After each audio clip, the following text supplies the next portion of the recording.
그림에서 와제 경사각이 C따인 경사면 바닥에서 출발한 한 개의 물체가 경사면으로부터 운동마찰력을 받으면서 움직이다가 최고점까지 도달한 다음에 다시 처음 위치로 되돌아온다면 처음 위치로 되돌아올 때까지 걸리는 시간 구하기 해보도록 하겠습니다.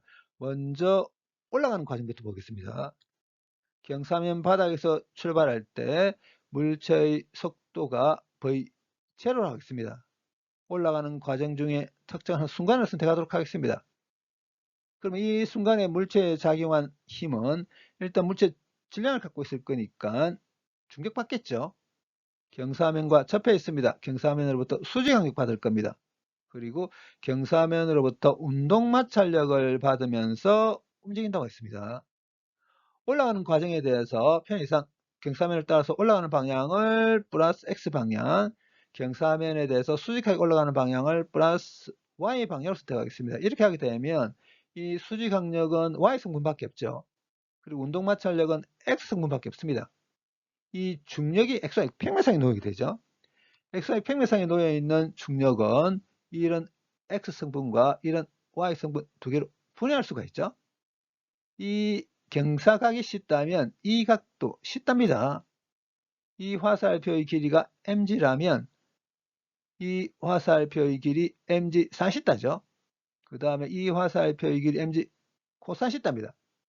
이렇게 한 다음에 올라가는 과정 중에 물체에 작용한 힘의 X성분 반응까지 생겨서 다 모으겠습니다. 두 개 있습니다.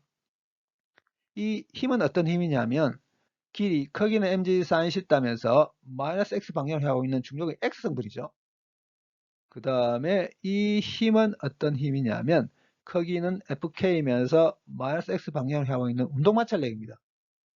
올라가는 과정 중에 물체에 작용한 힘은 x분의 반까지 생겨서 다 모았습니다. 그럼 이 녀석은 x방향의 가속도에 질량을 곱한 것과 같아야 되는데 올라가는 과정 중에 물체의 가속도를 a1으로 표기하겠습니다. 그 다음에 물체에 작용한 힘의 y승분 반까지 생겨서 다 모였습니다. 두 개 있습니다. 이 힘은 어떤 힘이냐면 길이 크기는 n이면서 플러스 y 방향으로 하고 있는 수직항력이죠. 그 다음에 이 힘은 어떤 힘이냐면 길이 크기는 mg 코사시다면서 마이너스 y 방향으로 하고 있는 중력의 y 성분이죠. 물체에 작용 힘의 y승분 반까지 생겨서 다 모았습니다. 근데 물체가 경사면을 따라서 올라갈 때 수직한 방향으로 아무리 안 생기죠. 수직한 방향으로 가속도가 0이기 때문에 0돼야 되죠. 여기서 수직항력의 크기 정할 수 있습니다. 수직항력의 크기 mg 코사시다입니다. 운동마찰력의 크기는 수직항력의 크기에 운동마찰 개수를 곱하면 되는데 수직항력의 크기가 mg 코사시다로 했기 때문에 운동마찰력의 크기가 이렇게 됩니다. 여기 있는 운동마찰력의 크기에 이 녀석 대입하겠습니다. 그러면 이렇게 되게 될 거고 여기서 질량 다 없애버리겠습니다.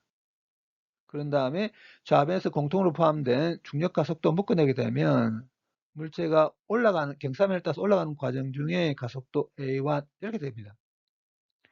지표면 근처로 제한했을 경우 중력과 속도 상수죠.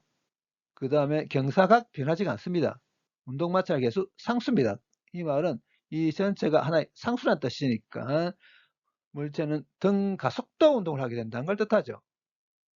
경사면 바닥에서 출발하는 시점을 t=0이라고 하겠습니다. t=0일 때 물체의 속도 v0고 가속도가 a1이라면 t=0에서 시간이 째깍째깍 지나서 이미 순간 t가 됐을 때 속도 v는 v0에 a1에 t를 곱해서 더해버리기만 하면 되죠. 물체가 경사면을 따라서 올라가다가 최고점에 도달했을 때 순간적으로 멈추게 되죠. t=0으로부터 최고점까지 가는데 걸린 시간을 t1이라고 하겠습니다. 그래서 여기에 t1 대입하게 되면 순간적으로 멈출 거라서 0 돼야 되죠. 최고점까지 걸린 시간 t1 이렇게 되게 되겠죠. 근데 가속도 a1이 어떻게 되는지 이미 알고 있습니다. 대입하겠습니다. 최고점까지 가는데 걸린 시간 이렇게 되게 됩니다. 그 다음에 경사면을 따라서 최고점까지 올라간 길이를 s라고 하겠습니다. 그러면 s만큼 움직이기 전과 후에 속력의 제곱의 차이는 이 s와 이런 관계 있죠. 근데 최고점에 도달했을 때 순간적으로 멈춥니다. 0이겠죠. 그래서 경사면을 따라서 얼마만큼 올라가는지 s를 구해보게 되면 이렇게 되거든요. 근데 A1, 가속도 A1 이렇게 된다고 했으니까 대입하게 되면 경사면을 따라서 얼마만큼 올라가는지 S를 구해보면 이렇게 되게 됩니다. 이제 최고점에 도달한 이후에 다시 처음 위치로 내려오는 과정 보도록 하겠습니다. 최고점에서 출발할 때 속력 0에서부터 시작하겠죠. 내려오고 있는 과정상의 한 순간 선택하겠습니다. 이 순간에도 여전히 세개의 힘이 작용합니다. 근데 내려오는 과정에 있어서는 운동마찰력이 이렇게 작용하죠. 내려오는 과정에서 경사면을 따라서 내려가는 방향을 플러스 X 방향, 경사면에 대해서 수직해 올라가는 방향을 플러스 Y 방향으로 선택하겠습니다. 그럼 이 수직 강력은 Y 성분밖에 없죠. 운동 마찰력은 X 성분밖에 없고 XY 평면상에 놓이게 되는 이 중력을 이런 X 성분과 이런 Y 성분 두 개로 분해할 수가 있습니다.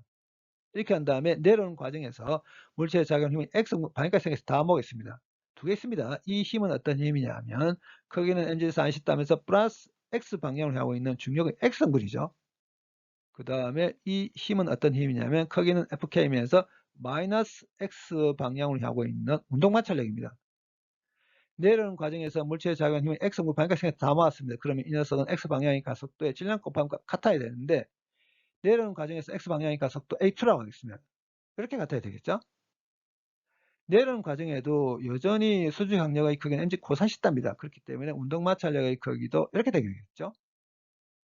여기 있는 운동마찰력의 크기에 이 녀석을 대입하겠습니다. 이렇게 되게 될 겁니다. 질량 다 없애버리겠습니다.